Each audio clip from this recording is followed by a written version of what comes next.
Assalamualaikum warahmatullahi wabarakatuh. Pada kesempatan berikut ini, saya akan melanjutkan diskusi kita akan membahas terkait dengan modul yang kedua, kaitannya dengan hubungan keuangan pusat dan daerah. Kembali bersama saya, Damas Dwi Amboro, SAB MA. Berikut saya tampilkan modul yang berkaitan dengan hubungan keuangan pusat dan daerah. Di sini saya menyajikan kegiatan belajar pertama kaitannya dengan desentralisasi fiskal atau hubungan keuangan pusat dan daerah. Yang di sini saya coba melihat eh, jauh, tarik mundur ke belakang, apakah desentralisasi itu ada muncul di Indonesia melalui undang-undang ya. Kalau di ilmu kita itu adalah Undang-Undang Dasar 45 Pasal 18 seperti itu ya. Di situ ada pemerintah daerah atau jauh ke belakang itu sudah ada. Ternyata jauh ke belakang itu sudah ada terkait dengan pemerintah daerah yaitu sebelum Belanda ya, bukan sebelum Belanda ya, zaman Belanda. Di sini bisa dilihat ada 1855 gitu ya, pemerintah Belanda itu awalnya menerapkan sentralisasi yang dia menyebutkan bahwasannya hilangnya Indonesia itu adalah sebuah kerugian yang besar gitu ya, memunculkan ketakutan akan lepasnya wilayah Hindia Belanda ya, dengan semboyan Verloren Ramspoort GB G Boren. Hilangnya Indonesia berarti adalah lahirnya malapetaka.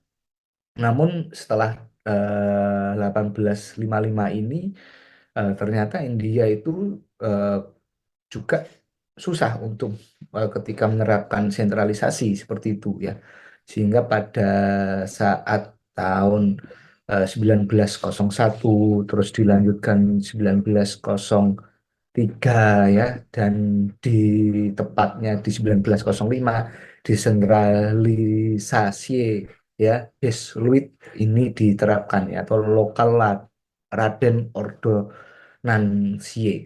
Ini yang jadi munculnya desentralisasi di Indonesia atau dimulainya. Kurang lebih peraturan-peraturan yang kami temukan, undang-undangnya, Undang-Undang Desentralisasi 1905 ya, Undang-Undang Dasar 45 Pasal 18 terkait dengan pemerintah daerah. Di situ sudah disebutkan, berarti founding fathers kita menginginkan ya, atau menganggap bahwasanya praktek pemerintah daerah, adanya pemerintah daerah atau desentralisasi itu hanya relevan dengan konteks NKRI dengan 17.000 pulau dan seterusnya. Berikutnya saya juga melihat peraturan mengenai kedudukan Komite Nasional Daerah nomor 1 tahun 45, Undang-Undang nomor 2248. Ini adalah undang-undang Pemda ya, setelah Indonesia Merdeka 45 ternyata butuh 3 tahun ya. Terus nomor 1 tahun 57 pokok-pokok ya. Kalau di bab sebelumnya adalah Undang-Undang nomor 11 tahun 57 tentang pajak daerah, terus retribusi daerahnya nomor 12. Dan sampai undang-undang apa namanya saat ini ya, ada undang-undang Pemda juga ya, nomor 32 tahun 2004, nomor 23 tahun 2014 ini, mohon maaf ya, tahun 2014, tahun 2014 ini ada di nomor 10 gitu ya. Ini sebagian ya dicabut, sebagian ya diganti ya. Jadi undang-undangnya bunyinya masih di nomor 23 tahun 2014. Ini hubungan pusat dan daerah ya.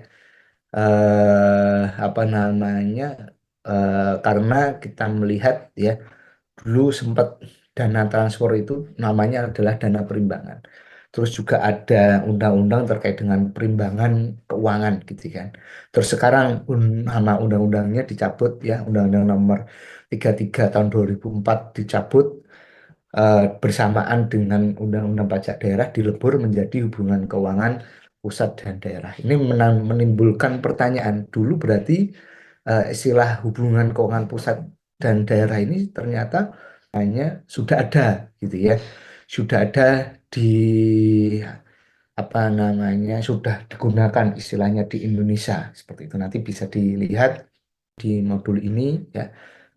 Ini adalah historical ya, indeks ketimpangan yang dikeluarkan oleh Kemenq, IPM-nya dan seterusnya yang menandakan bahwasanya walaupun bergerak lambat, bergerak perlahan gitu, tapi pasti pemerintah daerah sudah mulai berbenah, mampu bahwasanya Indonesia ini bisa lebih baik lagi. Saya kira itu. Terima kasih.